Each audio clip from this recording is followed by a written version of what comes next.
tema kita hari ini tidak sesuai yang diharapkan.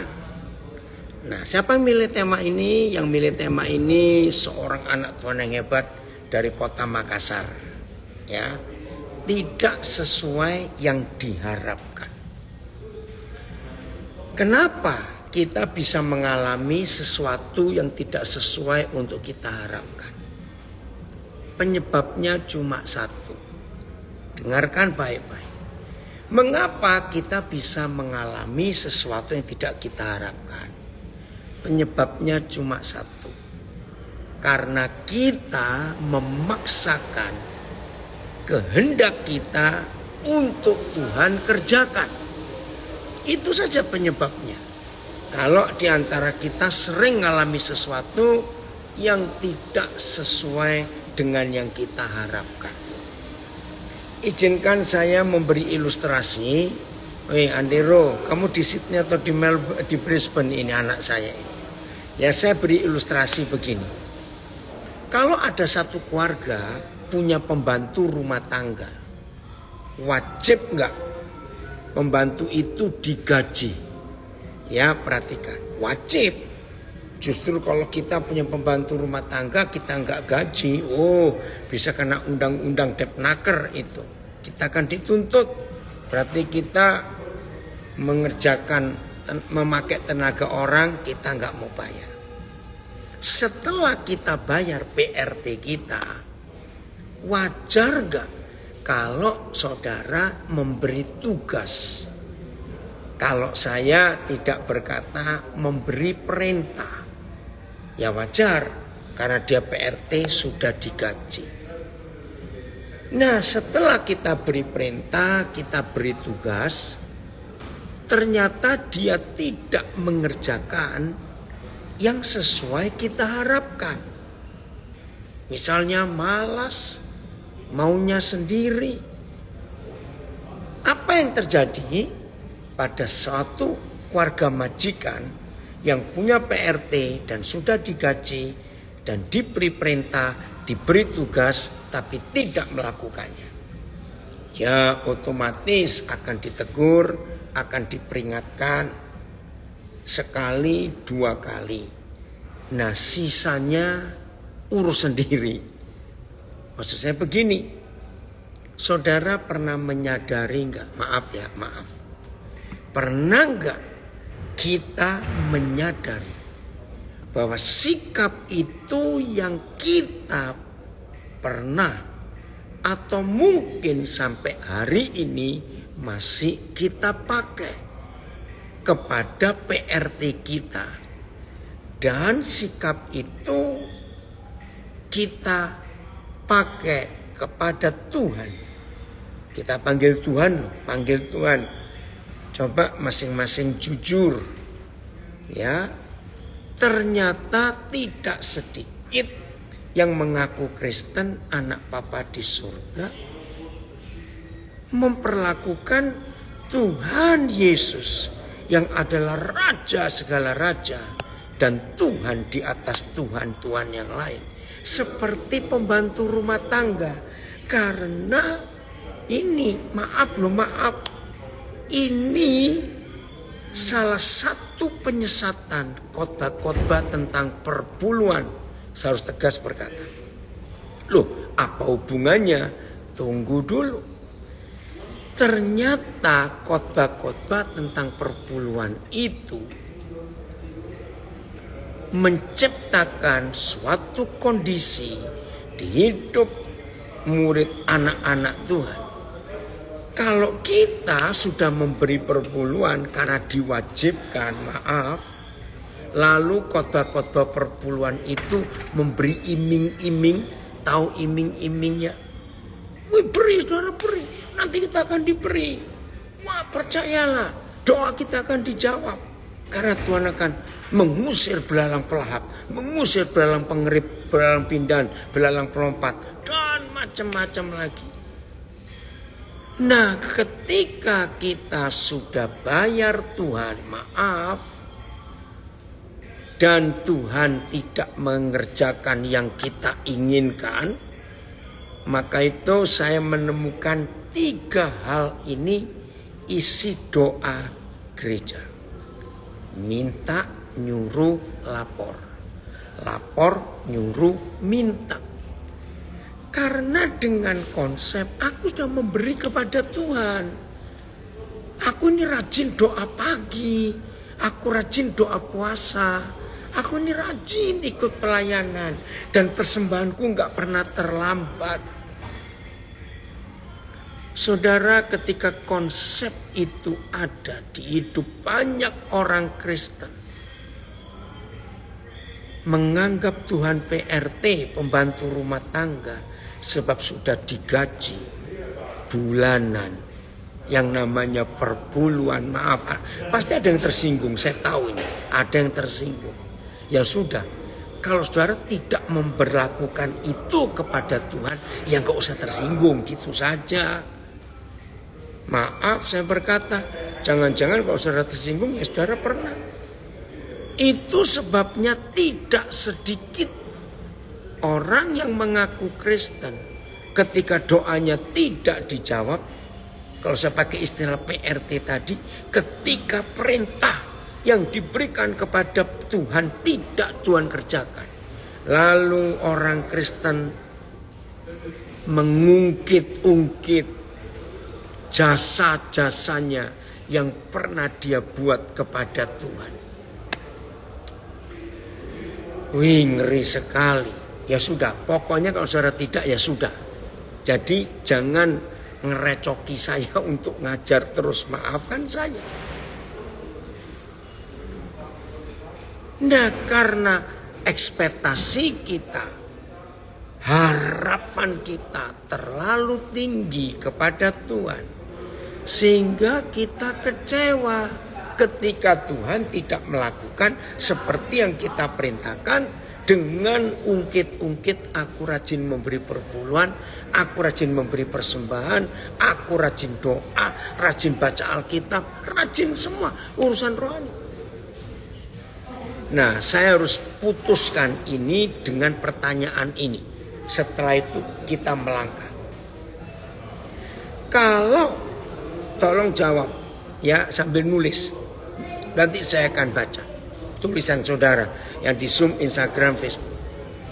Kalau semua permintaan kita, ya dengar, kalau semua permintaan kita harus Tuhan kerjakan dan Tuhan jawab. Ini pertanyaan penting. Lalu akhirnya siapa yang jadi Tuhan? Ayo jawab, siapa yang jadi Tuhan? Kalau semua yang kita harapkan, yang kita minta harus Tuhan jawab. Jahat sekali. Otomatis kita yang jadi Tuhan. Karena tinggal main perintah saja. Saudara, inilah hal yang luar biasa. Oh, Pak Martin, ada utuh ini Yohanes Turangan, ada di Zoom Pak Martin. Jelas ya?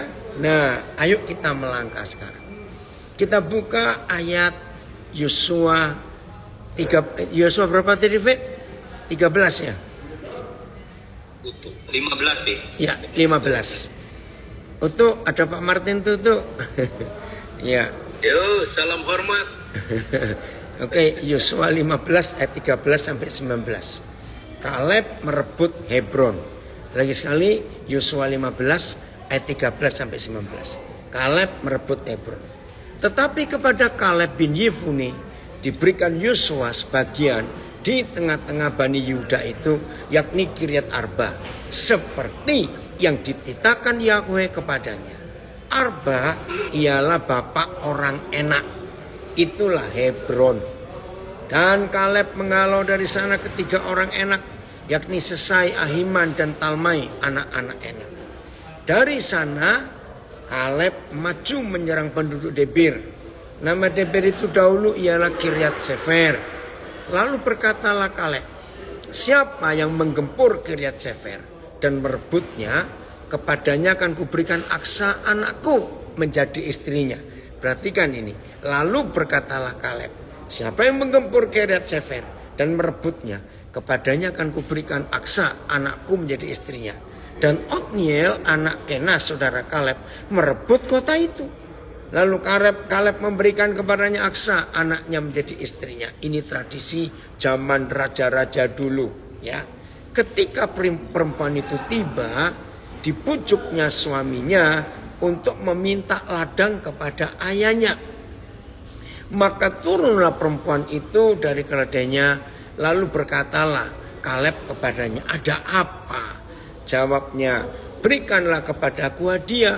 Telah kau berikan kepadaku tanah yang gersang, berikanlah juga kepadaku mata air. Lalu diberikannya lah kepadanya mata air yang di hulu dan air yang di hilir. Nah, Fit, ayat ini ya yang David dapatkan ya. Cukup sampai di sini. Ya, Fit? Ya, Pak. Ya, oke. Ya, Pak. Nah, saudara, hati-hati dengan permintaan-permintaan kita. Baik kepada Tuhan maupun kepada sahabat kita, teman kita. Hati-hati.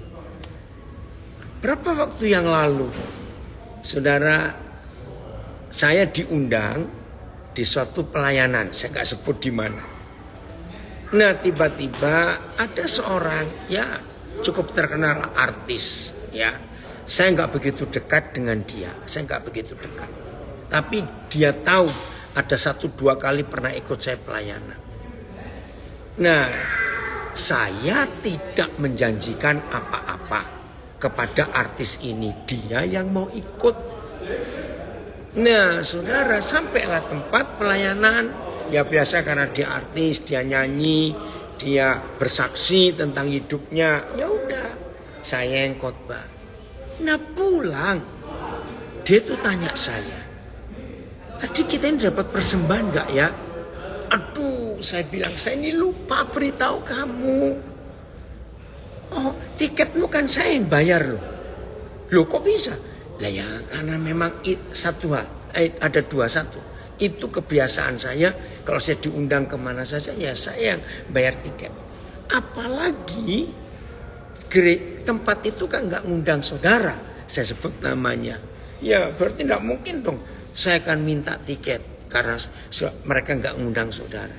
Jadi saya pun nggak dapat persembahan. Ya tidak, saya aja bayar sendiri semuanya.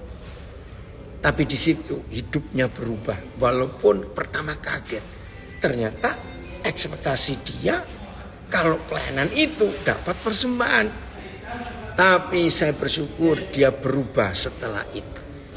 Nah, saudara, seperti itu hidup kita. Kalau kita punya harapan terlalu tinggi kepada Tuhan, ya sudah, kita akan kecewa kalau kita tidak mengerti kehendak Tuhan. Maka itu sambil belajar ini, masing-masing kita ayo memeriksa kapan kita pernah kecewa dengan Tuhan karena tidak sesuai yang kita harapkan. Ya, hati-hati untuk itu. Kita akan buka Yakobus pasal 4. Ya. 4 ayat ini perlu kita pelajari. Yakobus 4 mulai ayat 1 sampai 4. Ya, Yakobus 4 mulai ayat 1 sampai 4. Ya.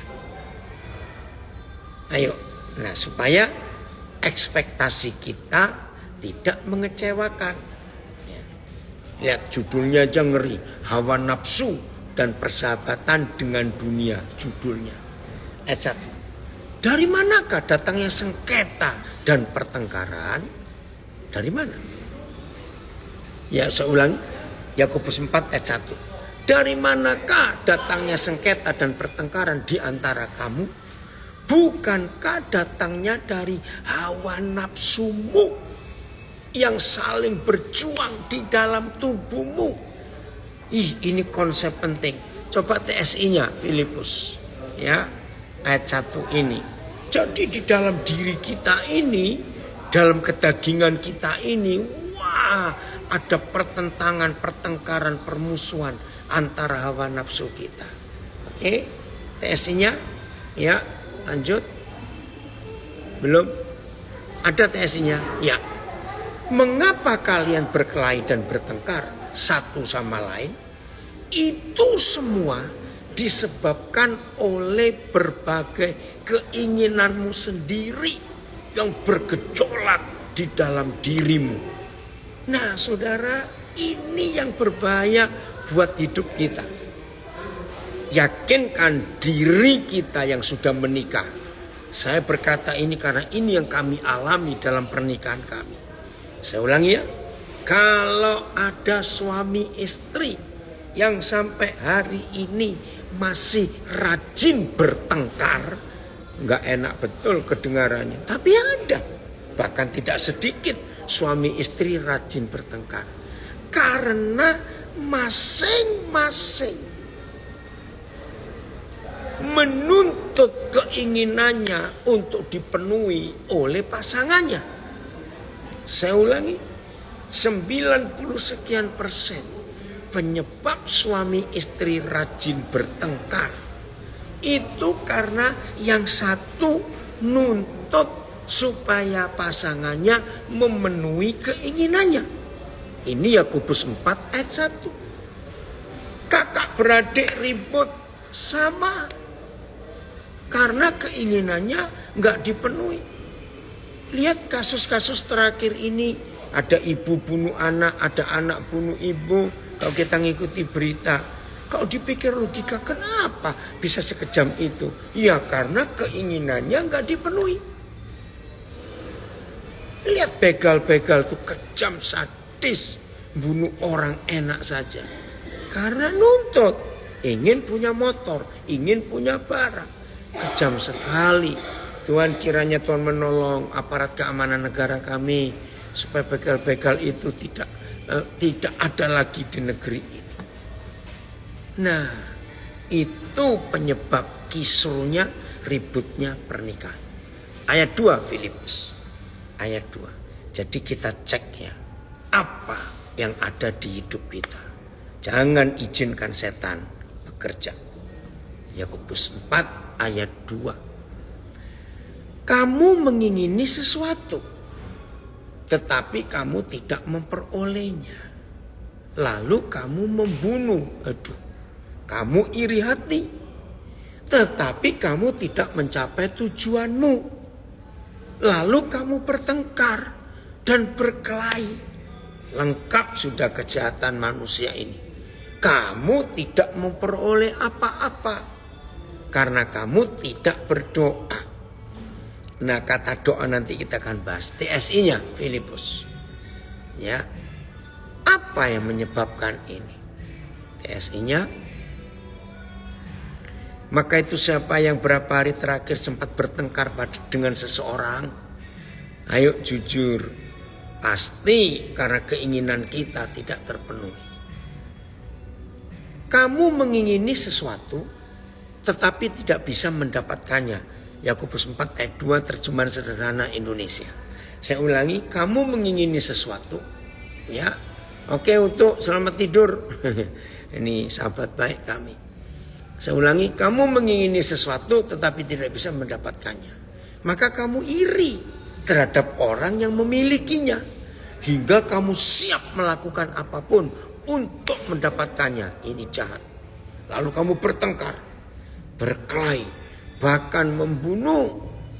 Sesungguhnya kamu tidak mendapatkan keinginanmu itu karena kamu lupa memintanya dari Tuhan. Saudara, ini penyebabnya. Ayat 3. Ayat 3. Kita lanjut. Mudah-mudahan lagu di lobi hotel ini tidak mengganggu, ya. Karena saya nggak ada tempat lain ini. Etika. Atau kamu meminta juga kepada Tuhan, tetapi kamu tidak menerima apa-apa karena kamu salah meminta, salah berdoa. Sebab yang kamu minta itu hendak kamu habiskan untuk memuaskan hawa nafsumu. TSI. Atau mungkin kamu sudah berulang-ulang. Bentar. Filipus TSI-nya masih kepotong di bagian bawah. Atau mungkin kamu sudah berulang-ulang memintanya. Tetapi Tuhan tidak menjawab doamu. Mengapa? Karena kamu meminta dengan alasan yang salah. Apa alasan yang salah? Yakni untuk memuaskan, aduh gak enak sekali, kesenanganmu sendiri. Nah, ini masalah lagi dalam kehidupan kita. Kalau kita minta sesuatu hanya untuk keinginan, kepentingan kita sendiri, saudara. Nggak bisa begitu. Oke? Jadi Tuhan mau kita yang taat kepada Dia. Bukan Dia taat kepada permintaan kita. Salah besar. Nah, kalau begitu, sebelum kita minta apa-apa, kita harus kerjasama dulu dengan Bapa di surga. Betul enggak? Kalau enggak ya enggak mungkin. Nah, sekarang kita lihat ayat berikut. 1 Yohanes 5:14. 1 Yohanes pasal 5 ayat yang ke-14. Kita lihat ayat ini. Jangan salah berdoa, jangan salah meminta. 1 Yohanes 5 ayat 14. Kita lihat ya. Mana? 1 Yohanes 5 ayat 14. Terjemahan baru dulu, baru TSI-nya. Kenapa Filipus ada masalah? 1 Yohanes 5:14. Oke. Belum, sebentar ya. Dan inilah keberanian percaya kita kepadanya. Ini jaminan dari Bapa di surga. Lagi sekali kita sedang belajar supaya tidak gampang kecewa dengan Tuhan, supaya kita tidak salah berharap, jangan memiliki ekspektasi yang terlalu tinggi, jangan. Maka inilah keberanian percaya kita kepada Bapa di surga. Kenapa kita berani datang kepada Dia? Yaitu bahwa Ia mengabulkan doa kita jikalau kita meminta sesuatu kepada Bapa menurut kehendak-Nya. TSI. Jadi menurut 1 Yohanes 5:14, kita tidak boleh berdoa dulu, minta sesuatu dulu, tidak boleh. Tapi kita cari kehendak-Nya dulu. Begitu kita bisa menemukan kehendak-Nya, lalu kita minta sesuai kehendak-Nya. Itu yang dikabulkan. Dan itulah keberanian percaya kita. TSI. Dengan begitu, kita tidak merasa takut lagi datang ke hadapan Tuhan melalui doa. Kenapa kita nggak takut lagi? Bila permintaan kita itu sesuai dengan kehendak-Nya, maka Tuhan akan mendengar dan menjawab doa kita. Jadi sebelum kita mengharapkan sesuatu kepada Bapa di surga, coba sesuaikan, coba cocokkan. Yang kita harapkan itu sudah sesuai dengan kehendak-Nya atau tidak. Kalau sudah sesuai, ya sudah. Nggak usah ragu-ragu lagi. Pasti harapan kita tercapai. Nah itu. Sama saudara. Maaf. Saya ngalami ini beberapa kali. Dan sulit untuk menjelaskan. Maaf ya, saya beri contoh diri saya sendiri. Seperti saudara banyak tahu, ya saya ini suka berbagi dalam hidup. Karena saya bisa berkata cukup dalam hidup saya. Nah tapi yang namanya manusia, saya kan sering juga loh, bukan selalu ya, sering mengalami kekurangan atau pas-pasan. Sehingga ketika ada seorang atau lebih, aduh maaf ini suaranya, maaf ya. Ketika ada orang yang mengharapkan sesuatu dari saya, lalu saya pas nggak ada hari itu, maaf ini maaf, loh Ada orang yang bisa marah, saudara. Sampai saya tuh bingung menjelaskan. Marahnya sederhana dan memang sulit dijelaskan. Orang yang melihat hidup saya seperti ini sulit untuk percaya kalau saya ini beberapa kali, ya bukan selalu, tapi sering gak punya uang. Tapi orang gak bisa percaya. Ya sudah, saya gak bisa jawab lagi, saya cuma bisa minta maaf. Dan itu beberapa kali saya alami. Nah, kisah ini sama kita dengan Tuhan. Tidak semua yang kita harapkan, walaupun Tuhan bisa melakukan. Tidak semua yang kita harapkan, Tuhan harus penuhi ekspektasi kita. Tidak. Maka itu catat istilah tadi. Kalau semua yang kita harapkan, semua yang kita minta harus dipenuhi oleh Tuhan, jangan lupa pertanyaannya. Lalu siapa yang jadi Tuhan? Jelas ya? Ya berarti kita dong yang jadi Tuhan. Nah maka itu hal ini penting sekali. Yosua 13 tadi yang kita sudah baca. Ada harapan yang salah. Sudah dikasih tanah, dikasih anak perempuannya. Minta lagi. Ternyata tanah itu kering.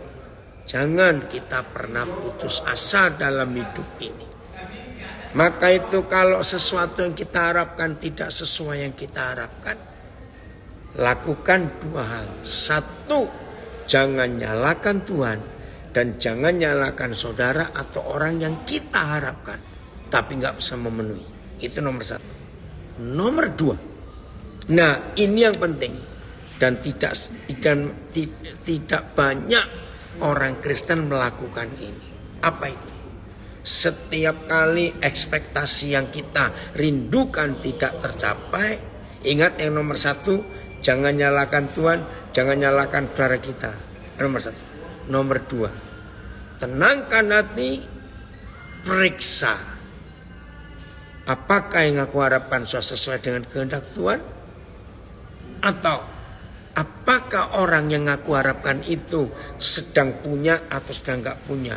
Kita harus rendah hati untuk itu. Nah, saya mau tekankan kalimat ini. Siapa yang percaya, ya, siapa yang percaya, 90% lebih dari keinginan-keinginan kita, walaupun sudah doa puasa, Tuhan belum tentu jawab. Saya harus pelan-pelan ngomong ini. Saya ulangi. Siapa yang percaya konsep kebenaran ini? Bahwa 90% lebih yang kita harapkan kepada Tuhan, yang kita doakan, itu enggak terjadi. Kok banyak sekali? Saya beri pertanyaan ini supaya saudara sadar. Siapa yang percaya bahwa sebagian besar kehendak kita itu tidak sesuai dengan kehendak Tuhan? Saya ulangi. Siapa yang percaya bahwa sebagian besar, nah dari Sydney, belum tidur ini, sudah jam 3 pagi ini di Sydney. Ya, siapa yang percaya 90% lebih yang kita harapkan itu tidak sesuai dengan kehendak Tuhan? Saya balik, intinya sama. Sorry Pak, ini salah satu tim kami ya. Nah, yang kedua, tapi sama. Siapa yang percaya bahwa 90% kehendak Tuhan itu pasti tidak cocok, tidak sesuai dengan kehendak kita? Sama tuh dua hal ini. Nah, kalau saudara dan saya mempercayai bahwa 90% lebih, mungkin juga hampir 100%, kehendak tentu gak pernah cocok dengan kehendak kita, dan hampir 100% keinginan kita itu pasti gak disetujui dengan keinginan Tuhan, maka itu hari ini tema kita belajar. Jangan marah ketika yang kita harapkan, yang kita inginkan, ekspektasi kita tidak sesuai dengan kehendak Tuhan. Ya memang ini manusia. Ya begitu keadaannya. Gitu ya. Jadi ya oke, ini ada orang Jerman jawab, iya, ya kita sendiri yang jadi Tuhan. Oh dari Subang juga. Oke Wan, puji Tuhan. Ya ikut belajar. Nah inilah fakta saudara. Nah saya percaya kalau saudara mempercayai 90% kehendak Tuhan itu pasti gak cocok dengan kehendak kita, dan sebaliknya, maka percayalah mulai hari ini gak ada lagi kita yang bisa kecewa dengan Tuhan. Tidak. Ya, kenapa? Ya memang begitu. Tuhan gak mungkin menuruti semua yang kita minta. Jelas tidak mungkin itu. Ya, untuk itulah Tuhan Yesus berdoa, bergumul luar biasa. Oh ya Medi, tanggal berapa jadinya kamu berangkat ke Nabire? Ya, terima kasih. Ya Esther, ya, puji Tuhan. Oke ya.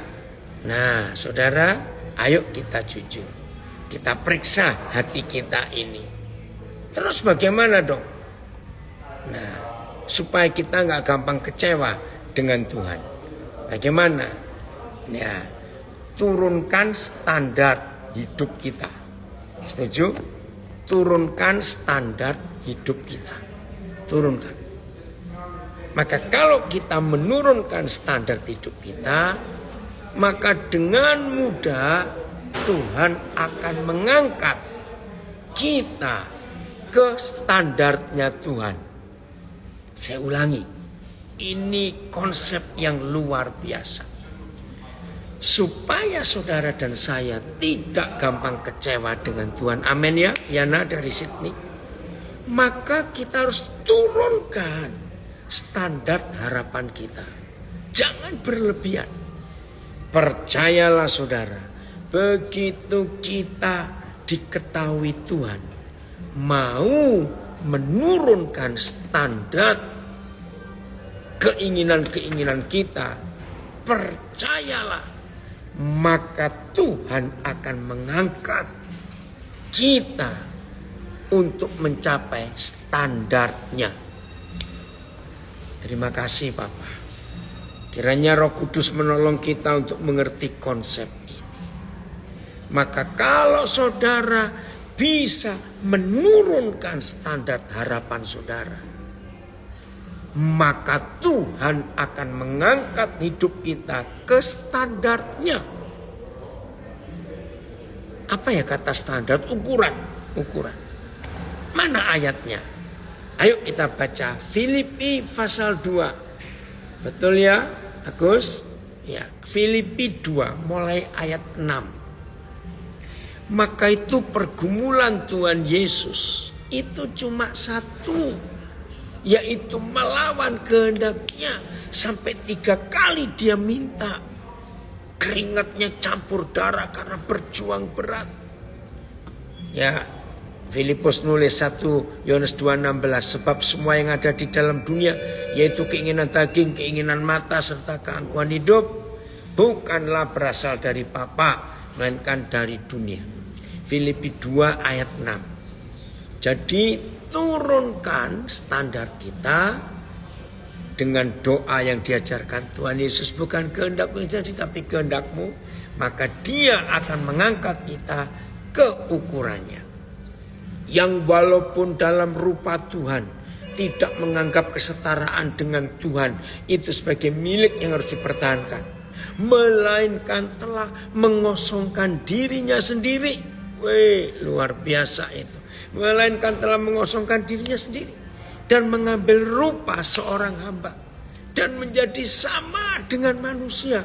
Jadi Tuhan Yesus itu menurunkan standar hidupnya. Luar biasa ini. Dan dalam keadaan sebagai manusia, ia telah merendahkan dirinya dan taat sampai mati bahkan sampai mati di kayu salib. Dia turun. Enggak cuma sampai sejajar dengan permukaan tanah. Tidak. Turunnya Tuhan Yesus itu sampai minus. Turun. Dari Tuhan yang Maha Kudus, Maha Besar. Dia copot semua atributnya. Dia menjadi manusia. Enggak cukup jadi manusia. Dia mengambil rupa seorang hamba. Enggak cukup jadi hamba. Dia jadi penjahat yang tersadis. Maka itu hukuman mati di kayu salib. Hanya penjahat kelas kakap yang paling sadis lah yang bisa menikmati hukuman salib. Kalau penjahat biasa enggak akan seperti itu. Nah, itu Tuhan Yesus. Apa yang terjadi dengan dia setelah dia menurunkan standarnya dari Tuhan jadi manusia itu enggak main-main. Ayat 9. Ayo kita lihat. Ayat 9. Terima kasih Bapak. Maka itu hari-hari ini siapa yang sedang kecewa dengan Tuhan, ayo kita berubah. Standar kita turunkan. Ayat 9. Itulah sebabnya. Wes, ini dahsyat sekali. Itulah sebabnya Tuhan sangat meninggikan dia. Cari TSI-nya. Dan mengaruniakan kepadanya nama di atas segala nama. Itulah sebabnya. Itu kata kunci. TSI-nya Filipus. Papa, hari ini kami bertobat. Ampuni kami yang sering menyalahkan Tuhan. Karena ekspektasi kami tidak Tuhan jawab. Karena kami yang salah. BIS. Sebab itulah Tuhan mengangkat Yesus setinggi-tingginya. Serta memberikan. BIS dulu. Memberikan kepada Yesus kekuasaan yang lebih besar. Daripada segala kekuasaan yang lain. TSI. Oleh karena itulah Tuhan sudah mengangkat dia ke tempat yang paling terhormat dan meninggikan Yesus di atas segala penguasa yang lain. Haleluya. Terima kasih Bapak. Terima kasih. Jadi saudara, supaya saudara gak sering bertengkar dengan Tuhan. Mungkin kalimat ini aneh. Tapi banyak gak yang mengaku Kristen, mengaku anak Papa di surga, mengaku murid Yesus, tapi suka bertengkar dengan Tuhan. Aduh, suka bertengkar kok dengan Tuhan. Tapi banyak loh. Bayangkan Tuhan sabarnya. Ini dari Kelapa Gading ada nulis. Dalam kerjaan aja, kalau turun jabatan selangkah aja. Kadang manusia gengsi ya. Ini Tuhan turun benar-benar sampai paling bawah derajatnya. Amazing, betul. Saudara, semua kita ingin mengalami apa yang tertulis di Filipi 2 ayat 9. Itulah sebabnya Bapa di surga mengangkat derajat Tuhan Yesus. Standarnya dia turunkan. Lalu surga mengangkat dia lebih tinggi. Dari ini Nabi ada komen. Sering kali kita kecewa dengan Tuhan. Tapi tanpa kita sadari bahwa kita lah yang sering mengecewakan Tuhan. Betul sekali. Nah, ngambek sama Tuhan. Katanya. Iya kok. Untung kalau Tuhan itu kayak saya. Ada yang suka ngambek. Ya saya biarin aja. Yang rugi kan dia, bukan Tuhan yang rugi. Kalau kita suka ngambek pada dia. Maka kalau kita semua bisa rendah hati dan mau rendah hati, mau menurunkan standar kita turun sampai minus ke bawah tanah, bukan cuma sejajar dengan tanah. Hal-hal yang luar biasa akan terjadi dengan hebat di hidup kita ini. Itu yang Tuhan inginkan terjadi dalam hidup kita. Jadi yang suka ngambek dengan Tuhan, hari ini ayo kita berubah. Ya, harapkan yang sesuai dengan keinginannya. Harapkan yang sesuai dengan kehendaknya, bukan dengan kemauan dan kita menuntut, bukan. Lukas 7. Kita kembali diingatkan tentang perwira di Kapernaum itu. Ya, Lukas 7. Perwira Kapernaum itu luar biasa. Ya. Lukas 7. Begitu rendah hatinya dia. Dan dia sangat berharap. Dari Subang. Betul, Fer. Tuhan kita itu keren. Keren habis dah. Kalau bahasa anak sekarang. Bayangkan. Dari Samarinda ada komen. Kalau marah sama Tuhan. Terus Tuhan tersinggung istilahnya. Lalu napas kita di stop 7 detik saja. Nggak bisa napas. Ya, bahasa Jawa bilang bablas. Ya, saudara, ayo. Oh ya, you can maafkan Papa ini ya. Tunggu dulu ya, Papa kirim. Terima kasih Pak, malam ini aku disadarkan bahwa ekspektasi kita itu tidak harus terjadi sesuai kehendak kita. Betul lah, tidak ya. Puji tunjukkan, maaf ya. Tidak apa-apa. Nah, Lukas 7. Ayat 3. Ketika perwira itu mendengar tentang Yesus, ia menyuruh beberapa orang tua-tua Yahudi kepadanya untuk meminta supaya Tuhan Yesus datang. Ini ekspektasinya, ini harapannya. Meminta Yesus untuk datang dan menyembuhkan hambanya. Ini harapannya, ini ekspektasi perwira itu kepada Tuhan Yesus. Ketika dia mendengar. Mereka datang, tua-tua Yahudi itu datang kepada Yesus. Dan dengan sangat berharap lagi. Dengan sangat ini ekspektasi yang besar. Saya ulangi ayat 4 Lukas 7. Mereka datang kepada Yesus. Dan dengan sangat mereka meminta pertolongannya. Katanya, ia layak engkau tolong. Sebab ia mengasihi bangsa kita. Dan dialah yang menanggung pembangunan rumah ibadat kita. Ada komen lagi, ngambek bisa-bisa ambekan sesek. Ya, dari bahasa Jawa ya. Ayat 6. Karena Tuhan Yesus diminta, ya datang. Lalu Yesus pergi bersama-sama dengan mereka. Ya karena diminta. Ini loh kerendahan hati Tuhan Yesus. Yesus berangkat ke rumah perwira itu. Tiba-tiba ada suatu hal yang luar biasa.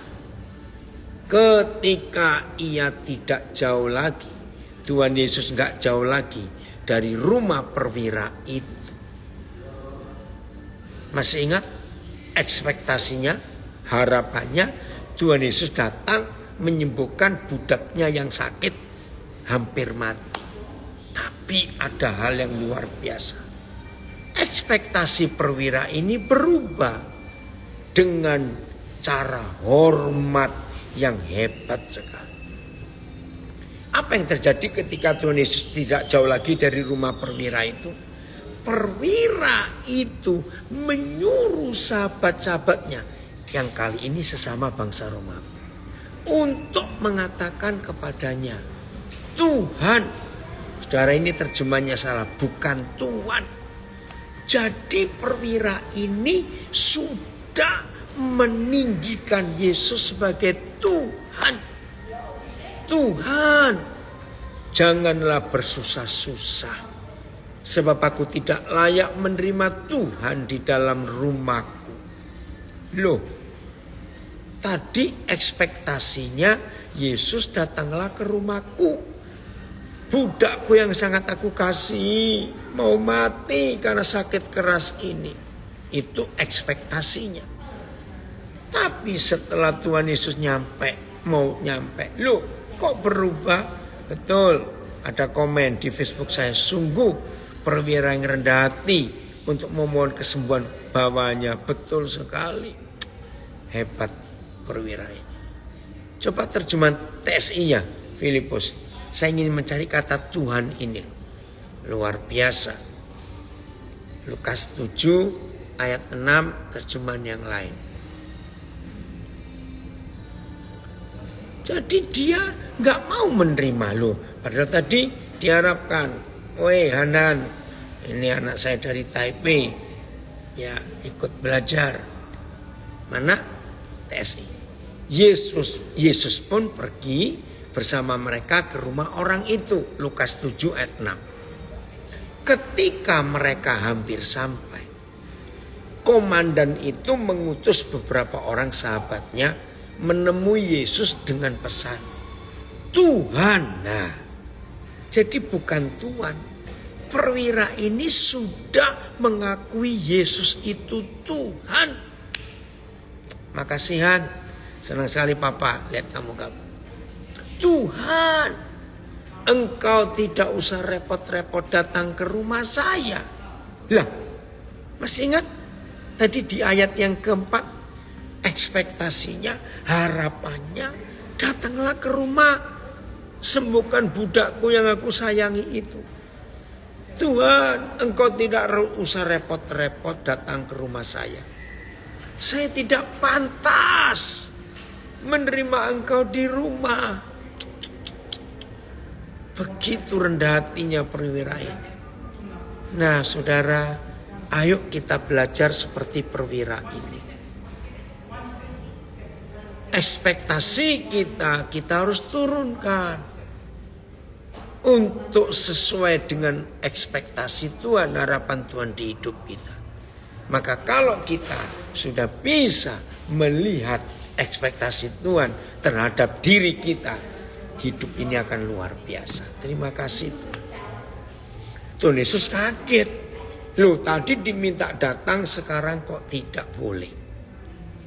Maka kalau ada di antara kita yang sedang belajar ini, ya baik via Zoom, Instagram, Facebook, dan audio, saudara pernah kecewa dengan Tuhan, ayo kita berubah. Berubahnya bagaimana? Lihat cara perwira ini menempatkan Yesus sebagai Tuhan. Lanjut Filipus ayat yang ke-7. Dia jelaskan di mana yang pakai hukum apa. Komandan ini, perwira ini, lihat ayat 7. Ekspektasinya, harapannya diturunkan supaya enggak kecewa. Sebab itu aku juga menganggap diriku tidak layak untuk datang kepadamu. Loh, tadi minta toh. Tapi akhirnya dia sadar, aku ini siapa? Nyuruh-nyuruh Tuhan. Seenakku saja dia bertobat. Tetapi katakan saja sepatah kata, maka hambaku itu akan sembuh.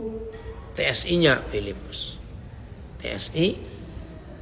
Nah, sikap ini yang membuat kita gak gampang kecewa dengan Tuhan. Bahkan saya sendiri merasa tidak layak datang menemui Engkau. Nah, rupanya perjalanan tua-tua Yahudi dari rumahnya menjumpai Tuhan Yesus, ada sesuatu terjadi di hidup perwira ini sehingga dia sadar, aduh, sebenarnya aku pun tidak layak untuk menemui Engkau Tuhan.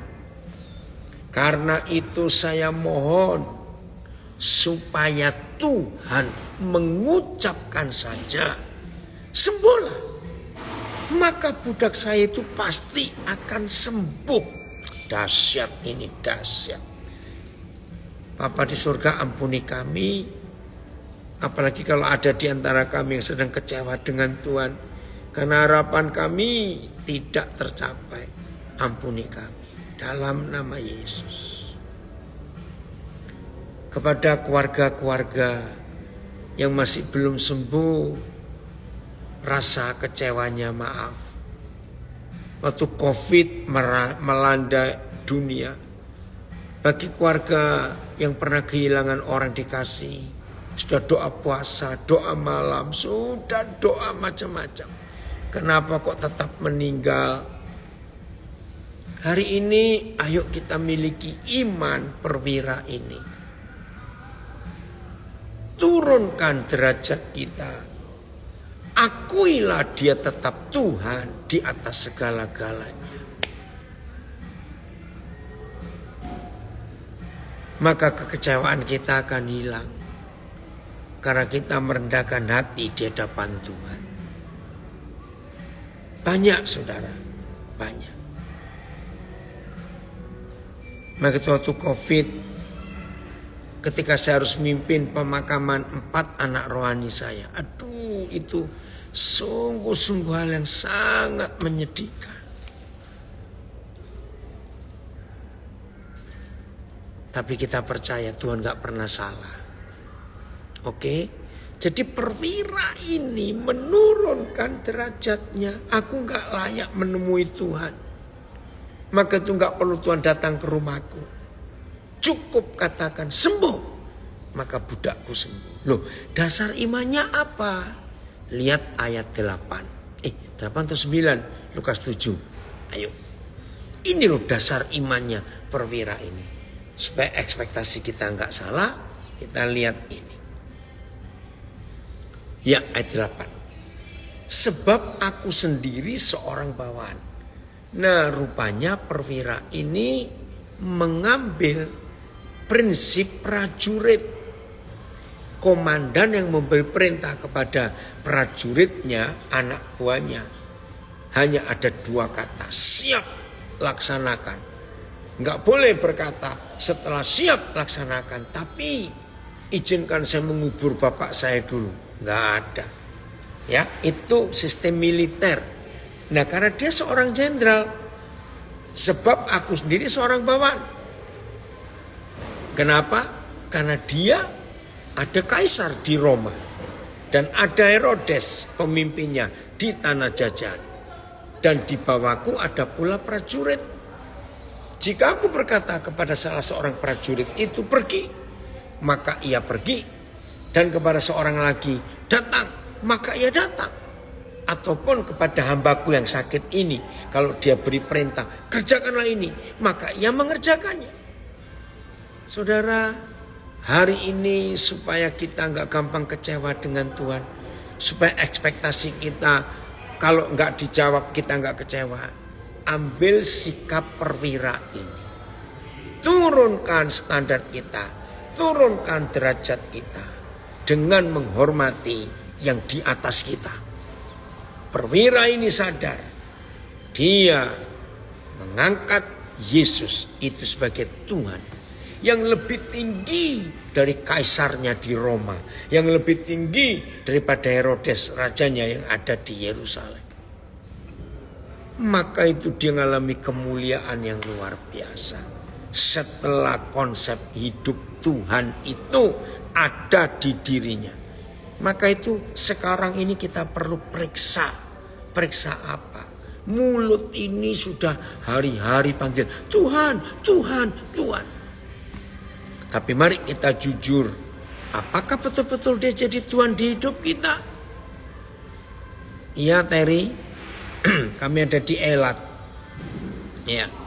Jadi kalau Tuhan itu Tuhan, maka itu lagu, salah satu lagu yang saya paling suka.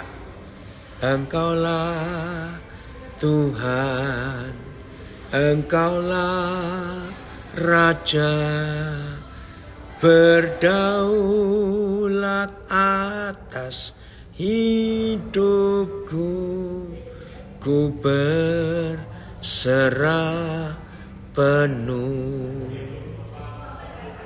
Kalau saudara dan saya mulai sekarang ini betul-betul menjadikan dia Tuhan dan Raja kita. Aduh Fendi, senang sekali Koden kamu ikut. Saya ulangi. Kalau mulai hari ini saudara dan saya menjadikan Yesus itu Tuhan dan Raja, Lalu kita bisa berkata, berdaulat atas hidupku, ku berserah penuh. Maka percayalah, saudara dan saya gak akan pernah kecewa lagi dengan Tuhan. Karena yang kita harapkan tidak terjadi. Nah, ini anak saya dari Texas gabung. Charles sudah ketemu mereka berdua. Ya, salam kalau ketemu. Nah, maka itu mulai hari ini jadikan dia Tuhan seperti perwira itu. Ayat terakhir, ayat 9. Ini luar biasa, saudara. Ayat 9. Tuhan Yesus memuji iman perwira itu. Lukas 7 ayat 9. Tuhan Yesus memuji imannya. Hebat. Setelah Yesus mendengar perkataan itu, ia heran akan dia. Dan sambil berpaling kepada orang banyak yang mengikuti Yesus. Yesus Tuhan berkata, aku berkata kepadamu, iman sebesar ini tidak pernah, bukan belum pernah, tidak pernah aku jumpai sekalipun di antara orang Israel. Jadi betul, perwira ini bukan orang Israel. Iman sebesar ini belum pernah. Iman yang bagaimana? Yang menempatkan Yesus sebagai Tuhan. Padahal Yesus belum diangkat oleh Bapa jadi Tuhan. Ingat tadi Filipi pasal 2 ayat 9. Kapan Tuhan Yesus diangkat tinggi menjadi Tuhan? Setelah lewat banyak proses. Saya mulai dengan doa di Getsemani. Lalu ditangkap. Dikhianati Yudas. Lalu diadili di rumah imam besar Kayafas. Dibawa ke Pilatus. Enggak ada bukti. Diserahkan ke tentara Romawi. Dia disiksa. Dihancurkan badannya, fisiknya. Dia suruh pikul salib. Diberi duri di kepalanya. Mati hari itu. Dikuburkan. Hari kedua. Ya. Dia bangkit. Dia naik ke surga.